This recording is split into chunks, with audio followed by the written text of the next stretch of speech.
There we go. Is that better? There you go. Awesome. I Yes. Thank apologize. I you, Jerry. apologize. Hello from yesterday. For those of you joining us from Australia, I am here in the States on the West Coast. So it is still here Friday, a little late here on Friday. Really, really great to be here. And, you know, I just wanted to come and share, first, big shout out to Miko for creating this event and for organizing a wonderful event and inviting me and so many awesome folks from around the world to share our stories. And so I want to give a little bit of a different talk tonight or tomorrow, today, whatever time zone you are listening in, and tell you a little bit about my own story and how I ended up becoming a podcasting person. Even though that's not what I technically was supposed to be, according to the expectations of my family or my parents or even society. And that's not the path that I had set out to. And so a lot of you may be thinking on the same boat that podcasting obviously wasn't around when many of us were younger. The idea of storytelling as either a profession or a hobby, as a complement to some of the other businesses that we run. Um, I was actually born in Korea. Moved to the States when I was 8 with my family, and if you've been paying attention to the news, one, it's a rather challenging time for Asian Americans here in the States, given the rise in anti-Asian rhetoric, violence, hate crimes, and even murder. So now is a very interesting time and also an opportune time for us to be talking about identity, us to be talking about culture and authenticity. And so I spent most of my early life, as many immigrant kids do, trying to fit in. I wasn't born with a name Jerry; that was given to me, and to hopefully make my life in America a little bit better, a little bit smoother, and less discriminatory, to be honest. And so, um, again, as many immigrant parents encourage you to do, I excelled in academics and went to university here in Los Angeles and pursued a corporate career in sales and marketing arenas. And I was pretty good at what I did, but there was a part of me just existing through the first about 10 years of my career that didn't really make me feel like I could be myself, talk about the things that I wanted to talk about, and ultimately just exist in a space where I could be me. Um, but instead of looking to see if I could change the paradigm of what I did for a living or how I spent my time, as we were also conditioned and trained to do, I just try to, put more and different types of things on my plate to see perhaps if that's the way that I would find myself out of whatever discomfort or whatever challenges that I was going through. So, change jobs, change careers, change industries, try to make more money. Ultimately, led me to going back to school to earn my graduate degree in business and starting a new career in the world of strategy consulting. Which, a lot of people will say like, "Wow, that's sort of the top of what you should strive for," and you make good money and you do good work. And I'll be honest with you, there wasn't really a point where I felt like that was what I was put on this earth to do. And so, as life goes, a lot of things happened for me to come to this realization in the summer of 2019, including getting married, having two kids, being a father, but also seeing my own parents go through their own challenges and struggles. Um, that I wanted to create a legacy for my kids that I'd be proud of. And understanding, obviously, that people have financial needs, people have needs of survival. And so, for folks to do what they have to do to make the money that they need to make to provide for their families, totally understandable. But for me, I wanted a little bit more. And I refused to believe that the only way to make money to provide for your family was doing things that didn't bring you any sort of uh, feeling of authenticity, of fulfillment, and of just you being you. And so, about a year and a half ago, I started down this path, and I love talking to people. I love learning. Very genuinely curious person, and so looking at a variety of what does that mean for me from a storyteller's perspective? What stories can I get out of people? And before I could start asking other folks, I needed to get very clear on what my mission was. Why am I doing this? For whom am I doing this? And what do I want this to all mean? There's, especially in the world of podcasts, as you all know because you're in the business of podcasting, many of you, there's thousands, hundreds of thousands of shows. Many don't have a point. Many don't have a mission. Certainly, even more than that, don't really have a strategy.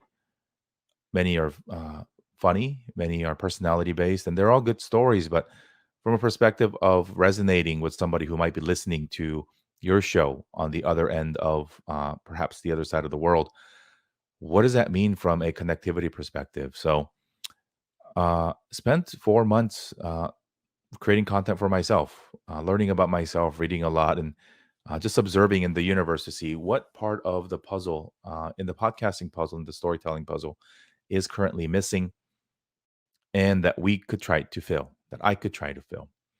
And I don't know how it is where you are and what part of the world you may be watching, but I really didn't have a lot of influences of stories of from people that look like me here in America.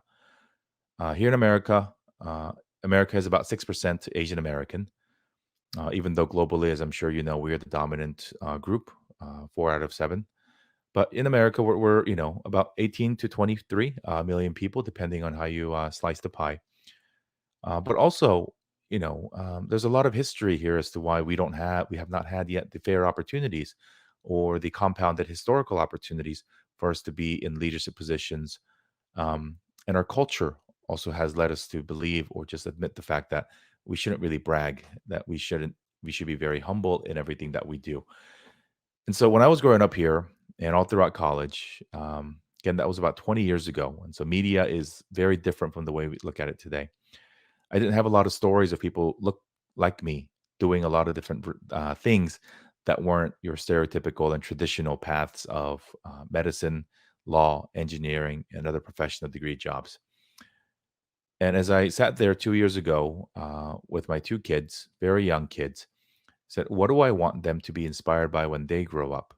What sort of influences would I like to see have them have? So I started talking to some younger folks, the average between the ages of my children and me, folks that are in college and university today. I said, what do you guys have to listen to? What do you guys have to read? What stories do you consume to help you believe and to dream on what is possible based on people who look like you? And, it may or may not surprise you all, but there's really not a lot of stories in that realm, even today, or even a couple of years ago, with podcasting, with YouTube, with Instagram, there's still lacked a great opportunity or a really great space in the professional and sort of authentic storytelling space for Asian American stories. And I wanted to fill that gap. And in particular, I'm very fascinated to learn how people became Asian American. Again, if you look at the history of migration patterns, if you look at the history of what laws and policies that the government placed on Asians, whether they could immigrate here or not, whether they would be refugees or in some cases even being adopted here into the United States, how somebody moves here and where they move and under what circumstances plays a critical role in the rest of their lives. How they feel, how they're told to feel, what influences they have. There are pockets of this country that are very diverse. There are also pockets of this country that are not very diverse at all.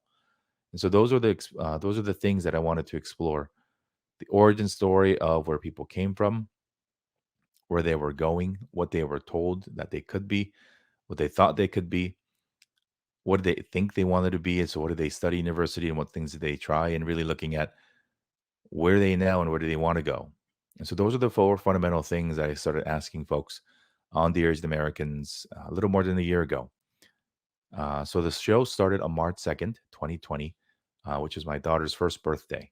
And all the things that I'm doing now in terms of storytelling, particularly from the Asian American narrative, is really a gift to her and to her entire generation of young people, so that they too may be inspired to do something great and to change the world for the better. So over the last year, the first year, we produced 100 shows. Surprise to nobody. We dealt with COVID. We were home. We had a lot of time. People were comfortable sharing their stories. People wanted to share their stories, and we could do it all remotely from the comfort and the safety of our homes. So we got to work. Our main show, Dairies Americans, has now more than 100 episodes, and we've since now launched 7 other shows under a Just Like Media company. all in the different genres of Asian American storytelling. And for me, I understand that that may not be the biggest market to play in. We may not get the best download numbers. We may not get the best brand deals because of the numbers. And I understand very acutely how marketing and partnerships work. However, the intangibles, the qualitative benefits of leaving something behind, not just for my two kids, um, but for people that are my age or even older, knowing that you might be hearing an Asian American story for the first time. It is my belief that there are two fundamental impacts of storytelling. One is that it leaves somebody feeling a little bit less alone in the world. Even though there are billions of people on this planet Earth, about 7 billion today, and everybody's unique story is unique and they cannot be duplicated.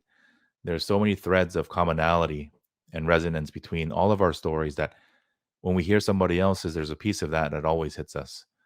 And it makes us realize that there is a part of their story that sounds a little bit like ours or somebody that we know. And so that's what storytelling is for me.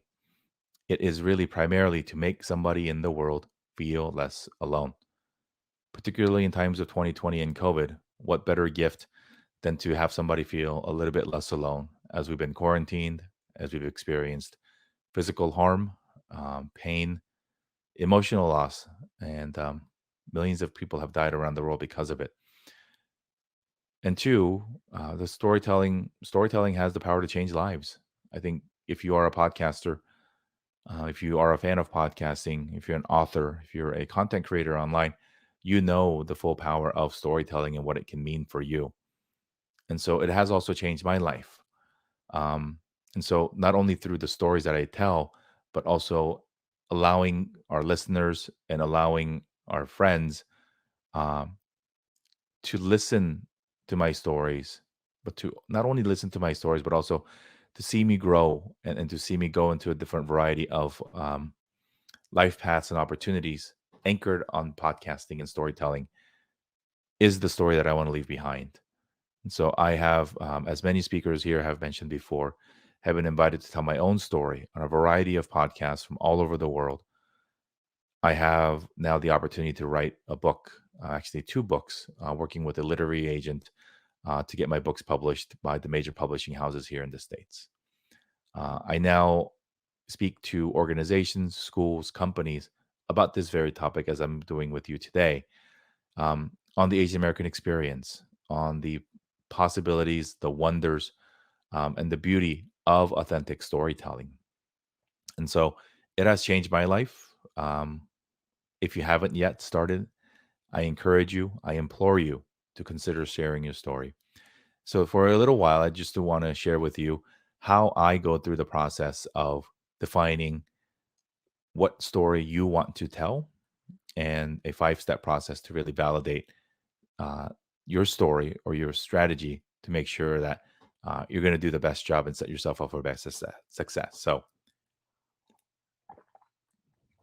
the first part really is to figuring out what you want your story to be. Who do you want to be? What do you want your legacy to be? And so, for this, I'd ask you to imagine, if you will, a 3 part Venn diagram. The first part of the Venn diagram circle is the history part. So, all of us are descendants, children, grandchildren of amazing people who've been through a lot: sacrifices, global migration, pain. And so, what do you want to do? What do you want to tell? What do you want other people to know you for as a result of centuries of sacrifice of your parents and your grandparents? And that's on you. What do you want to be proud of you for? Whatever that means to you, that's what goes in that first circle. And as of now, there's no real overlap with any of the other circles on what you think should be the result of the centuries of evolution and of sacrifice and of love and of survival. The second part is, are you maximizing your own potential in whatever you want to pursue? So we live in privileged times. We have access to information as we do right now. You're watching this video on Hopin. You listen to podcast. We have YouTube. We have the world at our fingertips. We have access to people and information that we have never had before. How are you going to take the most and the best advantage of those opportunities to make sure that you leave the best story for the other people in your lives? So that's the present. In the moment, in the present, what are you going to do with the opportunity that you have? Final piece, as you can guess, it's the future. If you have kids or grandkids, this one's really easy to visualize. And if you don't, just humor me and think about what you want your grandkids and your great grandkids to remember you for. And it's not how hard you worked at that one company. It's not the bonuses that you made. It's not the long hours that you worked. May not even be the car you drove or the house you lived in. It's the impact, the human impact, and the way that you made people feel and the improvements that you made in the world to make life better for other people. That's what they'll remember. So, going back to the visual of the three Venn diagrams, what sits in that middle piece that you want people to remember you for and by? Once you have that and you want to start telling stories, I want you to go through this 5 question process. And it might take you a while. You may never finish it, but I want you to answer the first one, which is, what story do you want to tell? And again, I want to encourage you to think about the story you want to tell from the perspective of the history, the present opportunity, and the legacy that you want to leave. So again, you can tell a lot of different stories. You can tell a story about cabinets, you can tell stories about cars, you can tell stories about sports, all great ideas, but what is the story that you want to tell? How do you want to tell it? Who's going to be there with you? So think about all the different pieces to making a successful storytelling block. Phase 2, why do you want to tell it? You need to have passion, conviction, and purpose in why you want to tell that story. Was it a life event that inspired you to tell that story? Do you have a specific mission, or do you have a specific purpose in life, a goal of some sort perhaps that you want to achieve? Get super clear on your why, because that is going to be the thing that will help you stay motivated and engaged and not quit as you go. So, those 2 things are about you. You need to get very clear on what story you want to tell and why you want to tell it. That's the part of authenticity. It needs to be all about you. 3, who should listen? And so, when we talk about stories, it's a two-way equation. I can tell the stories, but if nobody listens to it, it loses its impact. And so, even though the stories that we are telling is about ourselves and there is authenticity in the story that we tell, we also have to be extremely intentional about audience identification and think about who is going to listen. Get as specific and as granular, almost as even drawing a picture or giving that person a name to say, there's a person in the universe, his name is Chris, and he is X years old, he does Y for a living, and he is going to listen to my show because X, Y, Z. Get very, very clear. So, demographics is important, where people live, what part of the world, what age, what spending habits. You need to know exactly who your show is made for so that the content that you create from questions 1 and 2 cater to that person. 4, why should that person listen to your show? As we know, so many options out there for entertainment. Physically impossible to watch every single YouTube video ever uploaded. Can't listen to all the podcasts in the world either. There are just so many options. And so you're in a competition for attention and for attention and time and energy from all the other options available or the other entertainment options out there for the listener. Give them a reason to listen. Give them a more than a reason to listen, but you have to make it clear for them. So perhaps not every show has to do with authentic storytelling. So let's say if you listen to my show, you will be able to learn how to save money on running your business. You will be able to grow your Instagram following 10x by following my steps. You might be able to have an easier time getting into a specific academic program or learn stories that you've never heard before. What's the why? What's the hook? And so let's review the first 4. The first 2 are about you or us, the storytellers, what story you want to tell, and why do you want to tell it? 3 and 4 about the audience member. Who is that person and why should they listen to you? 5th and most important, What do you want them to do after they listen to your show? What is the feeling? What is the emotion? What is the call to action that you want them to take after they've listened to you? You may have thought of these things as you're listening to this talk and thinking, Jerry, I got it. I want to tell this story. This is why. Who should listen? Why should they listen? And this is the way. I find that when I work with my clients and when I talk to people all over the world about podcasting, somewhere around questions 3 and 4, they get stuck. We are very focused on the story that we want to tell. And I don't know if you're familiar with the movie from the 80s called Field of Dreams. There's a very famous quote in there that talks about the baseball field that they build. It says, if you build it, they will come. Sorry to burst your field of dreams here, but they won't come. You need to give the audience a reason to come. You need to make it appetizing. You need to make it attractive for them to come. And you also need to prepare them all the way through to make sure that they know what they are getting from you and out of you into telling that authentic story. Um, and so that's what we do here at Just Like Media when we evaluate what types of shows we want to create in the universe. As we test and vet and decide what shows we want to invest in. And so our main show is The Years Americans, which talks about the broad appeal, immigration, and identity journeys, origin stories of the Asian immigrant population here in the United States. We have another show that is specific to the Korean adoptee experience. There are more than 200,000 Korean adoptees globally, most of them who live in the States. They don't often have a voice, just in general, but particularly within the Asian American, Korean American community. So I feel very passionate about getting their stories out there. So we created a show. It's called The Janchi Show. We also have another show called MB Asians. Um, it is specifically geared towards Asian international students earning their MBA degrees here in the States. And so, what's the show? We talk about student life, we talk about academic life and career recruiting. Why do we want to tell it? Because there's actually no real good resources for these students out there right now. Who should listen? Current, former, and prospective MBA students from Asia and elsewhere who want to get their degrees here. Why should they listen? Because we give them insight and we give them tips that they're not going to get anywhere else in the world. What do you want them to do? We want them to have an easier time getting into school, making the best of the opportunities, and have a better and easier time getting jobs. The whole purpose of that show is one, to build community, but two, is to prevent more mistakes or to encourage fewer mistakes from happening for students who want to go to school and to get jobs and work in a country that they may not be as familiar with. So we've done some other shows along the way. We have a parenting show. We had a show for a politician who was running for office, and we're now currently in pre-development for a number of different shows that all sort of fall within the Asian American umbrella. And so I'll pause there to see if we have any questions from the audience.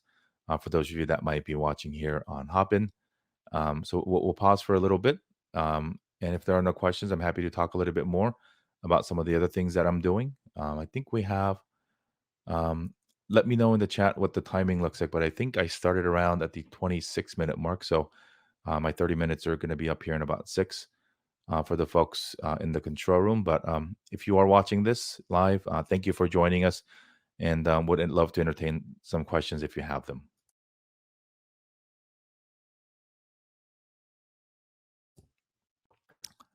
All right, because I'm going to keep talking.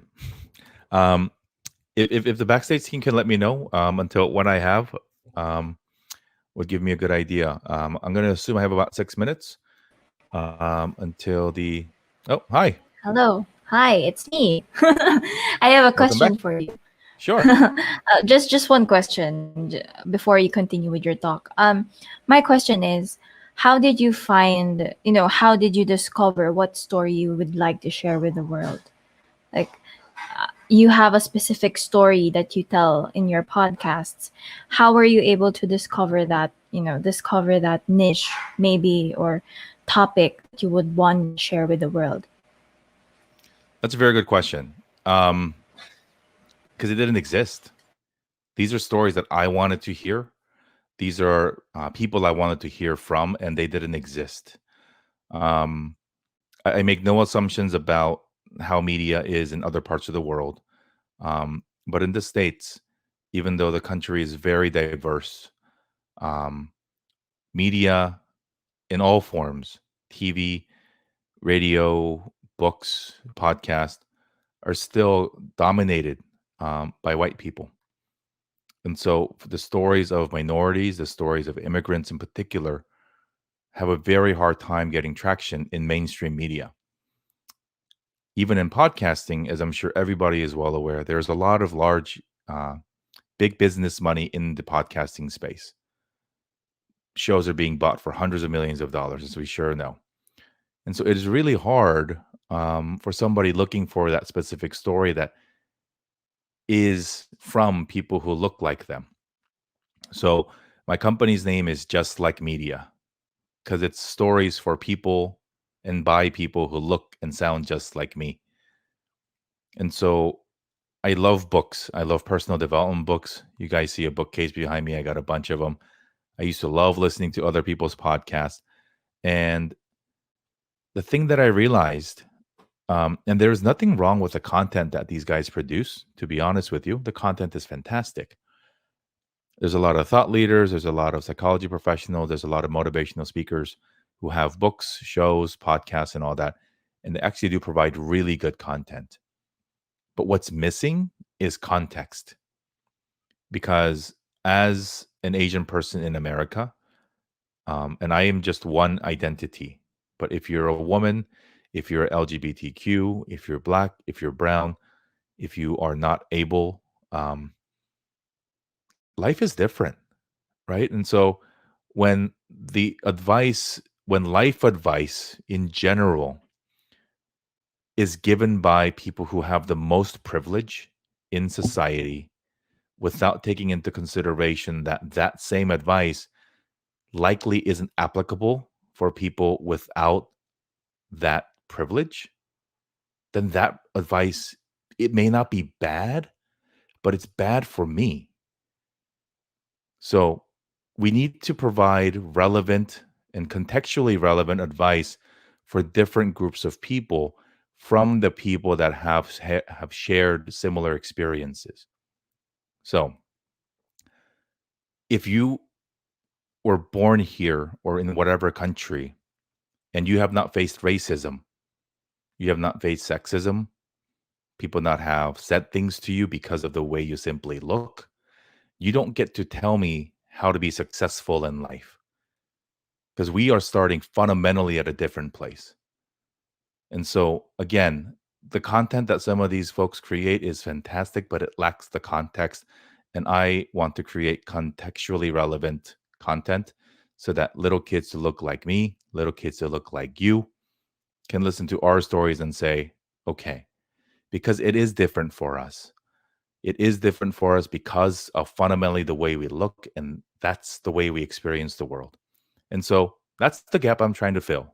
And that's the gap I'm also trying to fill through the other work that we do, which is the production of podcasts for other people. And by and large, most of our clients are folks of color because we don't have the same advantages financially and opportunistically. And so, you asked why or how did I find that story? I would have loved to have listened to my story 20 years ago when I was in university. And what I absolutely find unacceptable is this weird idea in this crazy scenario that if my kids 15 years from now are having this exact same conversation, we as a society have failed them. There's absolutely no reason because we have this thing called podcasting, because we have Clubhouse and YouTube and Instagram and TikTok and 50 different ways to share stories. If our kids today grow up without the ability and the opportunity to listen to a variety of stories, and I don't want just Asian kids to listen to my story. I want Black kids and brown kids, indigenous kids, and all white kids all over the world to listen to my story because that will help them understand our experience a little bit more.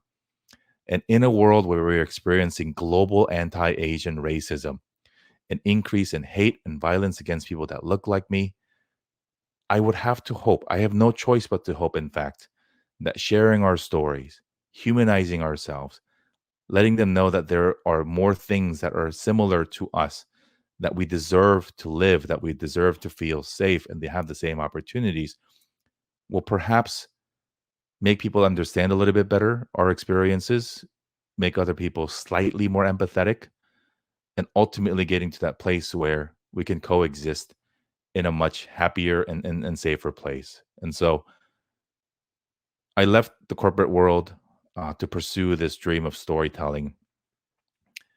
And in a ways, I sometimes feel like I didn't have a choice. I had no choice but to start telling these stories because the alternative in a world without stories of people who look like me and you is not acceptable. And I am privileged. I have an education. I have the resources. I have a lot of friends who have great stories. So if I'm not going to do it, then who's going to do it? And so for folks listening, empower yourself because your story matters. Your story certainly matters. So when we talk about authentic storytelling, and perhaps this is sort of the cheat code at the end, whatever story you tell that's your authentic story. And that's your authentic storytelling, something that you can be proud of, something that is paying honor and respect and tribute to your grandparents who sacrificed for you to exist today. And then something that you want your future grandkids to listen to and saying, man, my grandma, my grandpa, they were awesome people, and I'm very proud to be their descendant. So that's it. It's not that hard. I know we make a big deal of it, Amazing. and sometimes it can be scientific, but just share your story, folks. Thank you so much for Content that having me today. resonates. Yeah. Yeah, that's it. Contextually resonant content is all you should be going after. What did you want to listen to when you were a kid, and what do you want your kids to listen to? That's it. Very simple. All right. Thank you so much, Jerry. That was very, very, very, very encouraging because as a podcaster, storytelling is something that I am in love with. I love telling stories. I love hearing stories from other people as well. And for you, as someone who gives that platform for people who do not have that capability or capacity to be able to speak up, that's amazing. It's very amazing. Thank you so much, Jerry. Thank you. I would love to talk to you more, but we have to move on to the next part Thank of the Yeah. the program. So, once again, thank you, Jerry. Guys, if you have questions for Jerry, you may go to Hop In question and answer session and maybe connect with him and ask him a few questions. Thank you so much, Jerry.